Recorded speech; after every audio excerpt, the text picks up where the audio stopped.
صباح الخير. النهاردة وانا قاعدة كده بعمل التخطيط الشهري بتاعي، جه في بالي فكرة ان انا ليه ما شاركش معاكم الخطة الشهرية بتاعتي والمانثلي ريست بتاعي. الفترة اللي فاتت بالنسبة لي كانت فترة لخبطة كبيرة، وكذا هدف من اهدافي بصراحة، وكذا كذا حاجة من اللي انا بشتغل عليهم للأسف ما كنتش مركزة معاها. حصل لي تشتت ولخبطة كبيرة، فقررت ان انا هبتدي نقطة من أول السطر وأستغل بداية شهر جديد في إنه يكون بداية جديدة ليا. فلو مريتي بحالة من التخبط كده واللخبطة وعدم الإنجاز، تابع معايا الفيديو ده عشان هيساعدك قوي في إن انتي تبتدي على نظافة من أول وجديد، ونستغل بداية الشهر الجديد ده سوا. طبعا احنا كلنا عارفين سحر البدايات، وان احنا معظم الناس بتحب تسوف وتأجل كل حاجة بتعملها لحد بداية مثلا اليوم الجديد او الساعة الجديدة او الشهر الجديد او السنة الجديدة. البدايات ليها قوة كبيرة قوي، اتكلم عنها كمان كاتب كتاب The 12 week year، تمام، ال 12 اسبوع، اتكلم عن قد ايه ان البدايات ليها سحر وليها كده بوش، بتديكي دفعة كده ان انت لسه معاكي وقت، ان انت لسه في بداية الحاجة، في بداية الشهر، في بداية اليوم. فكل ده بيديكي دفعة كده لقدام ان انت تنجزي فيها اكتر. فان انت تظبطي تعملي كده اعادة ضبط، زي ما بتعملي اعادة ضبط للموبايل بتاعك، اعادة ضبط للشهر، اعادة ضبط لاهدافك خلال بداية الشهر الجديد. دي حاجة بتبقى موتيفيشنال قوي او حاجة محفزة قوي، وبتخليكي فعلا تحسي ان انت عندك كده يعني باور كده كبيرة. المونثلي ريسيت كمان بيديكي، بيخليكي تحسي بالفريش ستارت، يعني انتي خلاص رميتي كل اللي فات ده ورا ظهرك، مهما كنتي مقصره، مهما كنتي ما انجزتيش في الشهر اللي فات. بس مع بداية الشهر الجديد بتخشي كده في مود فريش وجديد، وبتنسي يعني خلاص بتبقى نقطة من أول السطر. كمان إن أنت تعيدي ضبط الشهر بتاعك أو ضبط أهدافك خلال بداية كل شهر، دي حاجة بتساعدك إن أنت تحطي نية وتجددي النية بتاعتك. لو كنتي حاطة هدف بقالك فترة طويلة وسوفتي وأجلتي وما انجزتيش فيه كما ينبغي، في بداية الشهر الجديد أو في بداية المونثلي ريست ده بتحطي نية جديدة، بتجددي النية بتاعتك. واحنا طبعا عارفين برضو ان النية ليها سحر كبير جدا في ان انت توصلي وتحققي اهدافك، ان انت تبقي ماشية بنية معينة، نية ان انت عايزة تنجزي، تحققي هدف معين، تتطوري في مجال معين. النية دي بتساعدك وبتديكي برضو بوش، يعني طول ما انت حطاها كده قدامك وطول ما انت مفكرة نفسك انت ليه اساسا بتعملي كل ده، هو ده معنى ان انت تحطي نية وتجددي النية. فدي برضو حاجة بتساعدك عليها قوي المونثلي ريست. طيب انا بحب قبل الليلة دي، يعني شايفين كل الكلام المكتوب ده، بحب قبل ما امسك الورقة والقلم واكتب كده كل اللي في دماغي عليها، بحب ان انا الاول اقعد افضي دماغي من القديم. يعني يا اما اكتب، اعمل جورنالينج، اكتب كل حاجة كانت في بالي، اي احاسيس سلبية، مشاعر سلبية مثلا في جوايا علشان انا مثلا ما حققتش الهدف ده او ما انجزتوش. لازم اتخلص الاول من القديم، لازم ارمي القديم وانضف علشان احط جديد. تمام. كل بقى اللخبطه والمشاعر السلبيه اللي موجوده جوايا بحب ان انا افضيها يا على الورق يا اما بالمديتيشن. تبتدي تعملي كده كونكت واتصال ما بينك وما بين الاحاسيس اللي انت حاساها في اللحظه دي، خصوصا الاحاسيس السلبيه. طبعا شوفي انت جواكي ايه، يعني ايه اللي في دماغك متخزن جواكي وانت مش واخده بالك، عشان اعمل زي دي كلاترنج كده او ترويق. يعني بنظف كده المكان الاول، بنظف الاول نفسيتي ومخي علشان ابتدي استقبل بقى نوايا جديده واهداف جديده على ارضيه نظيفه وصحيحه. بعد ما بعمل موضوع التنظيف الداخلي ده، مهم برضو ان انت تعملي تنظيف خارجي، يعني المكان اللي انت فيه، البيئه اللي انت فيها، المحيط، اوضتك، المكان اللي انت هتقعدي تخططي فيه وتكتبي بقى الاهداف الجديده لازم يكون نظيف ومرتب. كل الحاجات دي هتساعدك يعني في ان انت تخشي في المود وان انت تبقي متحمسه وحاسه ان الدنيا حواليك تضرب تقلب وانت قاعده بتكتبي في الورق اهداف جديده. اعملي سيطره الاول على البيئه الخارجيه اللي انت فيها، وبعد كده حطي اهداف جديده توصلي لها، يعني علشان يبقى في مصداقيه ما بينك وبين نفسك. لازم كده بقى بخش على موضوع ان انا افرد بقى كل اللي انا عايزاه على الورق، كل الاهداف بتاعتي بفردها على الورق. بس قبل ما بحط الاهداف الجديده بحط اهداف الشهر اللي فات او الفتره اللي فاتت اللي انا ما انجزتهاش بشكل كامل، اللي انا ما انجزتهاش 100%. اول حاجه بعمل تقييم للشهر اللي فات، بشوف انا حققت ايه، ما حققتش ايه، كل هدف حققت فيه بنسبه كام في الميه، ايه العوائق اللي خلتني ما احققش الهدف ده بشكل كامل، وايه الحاجات اللي انا ممكن احسنها علشان تساعدني في ان انا احققه المره الجايه. تمام. ايه اللي شجعني اوصل انجز الهدف ده، او ايه اللي منعني. اوكي، بحط ايدي على الحاجات العوامل اللي هي بتزقني لقدام او بتاخرني لورا دي، لان هي دي مهمه جدا جدا. ان انا لو انا عملت حاجه حفزتني الشهر اللي فات هستمر عليها الشهر ده، لو انا عملت حاجه عطلتني الشهر اللي فات فانا مش هعملها الشهر ده اكيد. حاول بقدر الامكان ان انا اتجنبها واوجد لها حلول. فبعمل زي ريفيو كده، زي مراجعه شامله على الشهر القديم، وبعد كده ببص بقى على الاهداف القديمه بتاعت الشهر اللي فات، انا حققت كام في المية منها. طيب اوكي، لو الهدف ده ما كانش هدف كريتيكال، يعني خلاص كان هدف متعلق بالفتره دي، مش هحتاج ان انا اشتغل عليه تاني، فخلاص ده يعني عملت اللي عليا فيه وخلص. لكن لو الهدف ده مستمر ومثلا مكمل معايا يعني في رؤيتي للسنه كلها، وانا محققتش منه القدر الكافي، في الحاله دي باخد الهدف ده واحطه معايا في اهداف الشهر الجديد. يعني انا الاول براجع، بعمل كده ريفيو للاهداف نفسها بقى، ايه الاهداف اللي انا خلاص يعني عملت فيها اللي عليا وخلاص، مش محتاجه ان انا اشتغل عليها تاني حتى لو ما كملتهاش بنسبه 100%.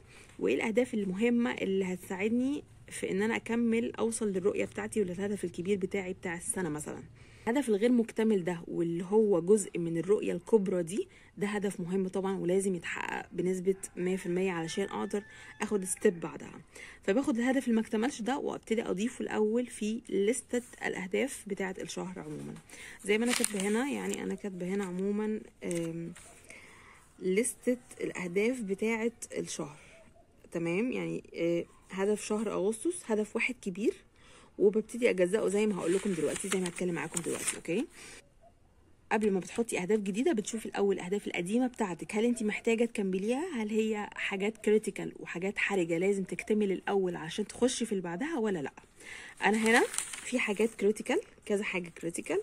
يعني انا كاتبه الهدف بتاع شهر اغسطس الاساسي ومقسماه هنا، بلس حاجات القديمه اللي انا ما حققتهاش الشهر اللي فات للاسف، او ما كملتهاش بنسبه 100%، بس هي حاجات كريتيكال ولازم احققها الاول قبل ما اخش في الاهداف الجديده. بعد كده، بعد ما بكتب الاهداف القديمه زي ما انا كاتباها هنا كده اهو، بكتب بقى هدف الشهر بتاعي. وانا في الخطه الفيجن بتاعتي للنص الاخير من السنه كنت حاطه اوريدي ان هدف شهر اغسطس هو ان انا اصحصح قناه اليوتيوب بتاعتي، لان انا بقالي فتره بعيده عن اليوتيوب وفتره مش بعمل كونتنت. فقررت ان انا الشهر ده هخليه ان انا اصحصح فيه القناه واستعيد تاني الريتش واستعيد الحاجات اللي وقعت مني. اوكي، وحاطه برضو هنا اهداف علشان تبقى سمارت، تبقى محدده برقم وبكميه اقدر اقيسها. حاطه نسبه الارباح اللي انا عايزاها احققها، حاطه نسبه الارباح اللي انا عايزه احققها بشكل يومي، وحاطه نسبه الفولورز او المتابعين اللي انا عايزه اوصل لهم ان شاء الله بنهايه الشهر ده. طبعا الاهداف ممكن تبقى يعني طموحه شويه زياده شويه، بس مش مشكله. نحاول ان احنا نزود الهدف شويه زياده عن الطبيعي، عشان يعني لو انا ما وصلتش ل25,000 فولور اوصل لل20، مش زي ما اكون مثلا حاطه هدف ان انا اوصل ل20 واوصل مثلا في الحقيقه ل18. فاهمين؟ يعني بنخلي الاهداف طموحه شويه زياده شويه، مش طموحه قوي عشان تفضل واقعيه، بخليها زياده شويه عن الهدف اللي في المتناول، علشان يعني احفز نفسي ان انا اعمل اكتر من المحتمل او من الممكن. الهدف بقى الكبير ده انا جزأته زي ما انتم شايفين في 3 خطوات. اوكي، ان انا هعمل ادجستمنت للقناه، ان انا هحط كونتنت بشكل مستمر وبشكل اكسسيف زياده شويه، وان انا هحط حاجات تجيب لي ترافيك للقناه، تزود لي ترافيك على القناه، ان يعني اجيب ناس من بره تدخل تتابع القناه وتشوف المحتوى. دي تجزئة الهدف الكبير الأساسي اللي هو تظبيط وإعادة الريتش بتاع القناة بتاعتي. بعد كده يعني أنا جزأت الهدف الكبير لأهداف صغيرة بالشكل ده، يعني بس هي ستيل مش صغيرة قوي، ستيل هدف برضو. يعني هو في حد ذاته الادجستمنت ده في حد ذاته تحته بنود كتير قوي وخطوات كتير قوي، وده اللي هدخل عليه في الخطوه اللي بعد كده. بعد ما جزأت الهدف لاهداف صغيره ببتدي اجزأ الهدف الصغير، كل هدف فيهم ميني ستيبس، خطوات بسيطه جدا رفيعه، حاجات يعني اتفه الحاجات اللي انا هحتاج اعملها علشان اوصل للهدف ده بكتبها. يعني مثلا هنا ده الهدف الاولاني، الهدف الصغير الاولاني اللي انا جزأته هناك تحت الهدف الكبير بتاع تظبيط قناتي على اليوتيوب. الهدف الاولاني كان ان انا اعمل ادجستمنت، اعاده ضبط للكونتنت الموجود اوريدي على القناه. فمثلا هعمل ايه؟ طلع منها ملفات ترجمه علشان اضيف ترجمه على الفيديوز بتاعتي وتوصل لعدد اوسع من الناس. هبتدي في الادجستمنت برضو، خطوه الادجستمنت ان انا اشوف فيديوهات بتتكلم عن الثامبنيل وازاي ان انا اعمل صوره مصغره اتراكتيف وجذابه للناس عشان تدخل تشوف الفيديوهات بتاعتي. يعني شايفين حتى اتفه الحاجات ان انا هشوف فيديوهات تعلمني ازاي اعمل ثامبنيل. يعني ممكن الحاجات دي حد تاني مثلا يعملها سكيب، يتخطاها ويقول مش مشكله، دي حاجات يعني هعملها في وقت فراغي. هو مش هدف في حد ذاته، هو فعلا مش هدف في حد ذاته، بس هو ستيب، يعني هو خطوه صغيره نحو الهدف الكبير اللي احنا عايزين نوصله في الاخر. فكل حاجه، كل هدف تافه، كل حاجه يعني كل خطوه تافهه صغيره قوي قوي انا حطيتها هنا وكتبتها برضو وسجلتها علشان تبقى قدام عيني، عشان بعد كده في الخطوه اللي بعدها هقول لكم نعمل فيها ايه. بنفس المنظر عملت كده مع الهدف الصغير، يعني الهدف المجزأ الاولاني رقم 1، وعملت كده في الهدف المجزأ رقم 2 هنا، وعملت كده في الهدف المجزأ رقم 3 هنا. كل هدف مجزأ تحت الهدف الكبير بتاعي جزأته اكتر لميني ستيبس او مايكرو ستيبس زي ما اتكلمنا. اوكي، بعد كده بقى خلاص انا كده قدامي كل حاجه انا ممكن احتاجها واعوزها علشان اوصل للهدف الكبير. انا كده ماشيه باستراتيجيه، مش ماشيه كده عشوائيا، لا انا عندي رؤيه كبيره للسنه كلها. الرؤيه دي انا مجزئاها على اهداف مونثلي، يعني اهداف شهريه. الاهداف الشهريه دي ببتدي اجزئها هي في حد ذاتها لاهداف اصغر، والاهداف الاصغر ببتدي اجزئها برضو لميني او مايكرو ستيبس، خطوات بسيطه جدا وتافهه جدا ممكن يعني اعملها في يومي ببساطه جدا. فانا كده بدل ما كنت ببص للهدف الكبير ان انا اوصل مثلا ل50,000 متابع في الشهر، هدف كبير وضخم ويخوف، انا لا، انا هعمل بس هرفع الفيديوهات وانزل لها ترجمه. يعني متخيلين وصلت من الهدف الكبير الضخم لايه؟ هي دي الفكره، في ان انت تعملي خطه للشهر بتاعك، تبقي شايفه انت ماشيه فين خلال الشهر، وتجزئي الاهداف دي على اهداف او خطوات بسيطه بالمنظر ده. انت كده عندك كل الديتيلز، كل ادق التفاصيل، ادق الخطوات اللي انت محتاجه تعمليها عشان تحققي الهدف. بتيجي بعد كده بقى خطوه ان انت تفردي بقى الكالندر بتاعك او المخطط الشهري بتاعك بالايام، وتشوفي بقى من بدايه الشهر من يوم 1 لحد يوم 30 انا هعمل ايه في اول اسبوع، هعمل ايه في تاني اسبوع، تالت اسبوع، رابع اسبوع، وهكذا. بتبتدي تشوفي الاولويه للاهداف الصغيره المايكرو، الاهداف المجزأه بتاعتك دي ايه الاولى على حسب ظروفك. فانا مثلا بالنسبه لي، لان انا عندي اهداف قديمه من الشهر اللي فات هنا هبتدي اظبطها في اول اسبوع، فمش عايزه يعني مش عايزه هنا اخد اهداف من الاهداف الشهريه الجديده بتاعتي، مش عايزه اخد حاجه جديده تقيله، لان انا في اول اسبوع او اول اسبوعين هبقى بكمل من الاهداف القديمه بتاعت الشهر القديم. فكل واحد على حسب اللايف ستايل وعلى حسب ظروفه وعلى حسب يعني على حسب بقى انت عايزه تمشيها ازاي. انا هحط هدف قديم مع هدف جديد، فهاخد اخف حاجه من الاهداف الجديده واحطها في اول اسبوع معايا، لان انا هعمل حاجتين مع بعض، فمش عايزه ازود اللود عليا. انا بكمل هدف قديم موجود معايا وبحط ابسط ميشنز من هنا مع الاهداف القديمه في الاسبوع الاولاني. بعد كده الاسبوع التاني بقى هبتدي احط الخطه، يعني احط هدف تاني، مثلا تاني هدف ده اللي هحطه في تاني اسبوع، مثلا تالت هدف ده هحطه في تالت اسبوع. اوكي، يبقى انا كده حطيت رؤوس الاقلام لكل اسبوع.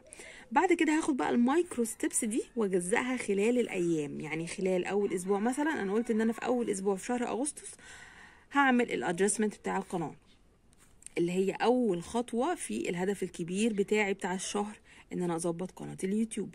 في اول اسبوع هعمل ادجستمنت للقناه، فهبتدي افرد كده الاسبوع ال7 ايام بتوعي، وابتدي اجزأ احط المايكرو ستيبس دي كل واحده في يوم او كل 2 في يوم، على حسب بقى ايه الجدول بتاعي وعلى حسب روتين حياتي. هبتدي احط كل المايكرو ستيبس دي، ودي فايده ان احنا كتبنا كل مهمه تافهه، كل ميشن تافهه انا كتبتها علشان تبقى مفروده قدامي ومحطوطه قدامي في المهام اليوميه التو دو ليست بتاعتي، وظاهره وواضحه كده قدام عيني ان انا اليوم النهارده اول يوم في اول اسبوع في شهر اغسطس هعمل مثلا الميشن دي، ابقى كاتباها قدامي في الكالندر. تاني يوم مثلا هيبقى عندي الميشن دي، فانا محدده كده في كل يوم هعمل ايه بالظبط. هنا عملت الخطوات دي كلها، بس ناقصني ان انا هفرد بقى، هعمل كالندر او هطبع بقى الكالندر بتاعتي، يا اما تطبعوها يا اما تعملوها على الموبايل. هبتدي بقى افرد الشهر كله بالايام، وابتدي احط كل هدف زي ما اتكلمت اجزأه على حسب بقى روتيني وعلى حسب يومي يستوعب ايه بالظبط. فانا ناقصني بس اخر خطوه ان انا هفرد بقى الشهر ال 31 يوم، وابتدي اجزأ كل الخطوات دي احطها كل واحد في يوم.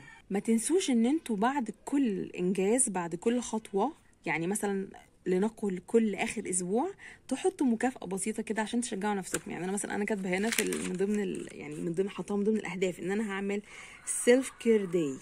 سيلف كير داي بعد ما انجز المهام القديمه دي عشان اشجع نفسي ان انا اكمل. تبقوا داخلين برضو متحمسين، لان انتوا عارفين بعد ما تنجزوا هتدلعوا نفسكم كده وهتتبسطوا، فالانجاز بالنسبه لكم هيبقى ممتع مش حاجه تقيله على قلبكم. دي كانت خطه الشهر بتاعتي للشهر ده. حبيت ان انا اشاركها معاكم يعني وانا قاعده كده بخطط. بتكونوا استفدتوا من الفيديو. قولوا لي لو حابين النوع ده من الفيديوهات نكتر منه ولا لا، وقولوا لي في الكومنتس عموما انتوا حابين نتكلم عن ايه الفتره الجايه. اشوفكم في الفيديو الجاي. باي باي.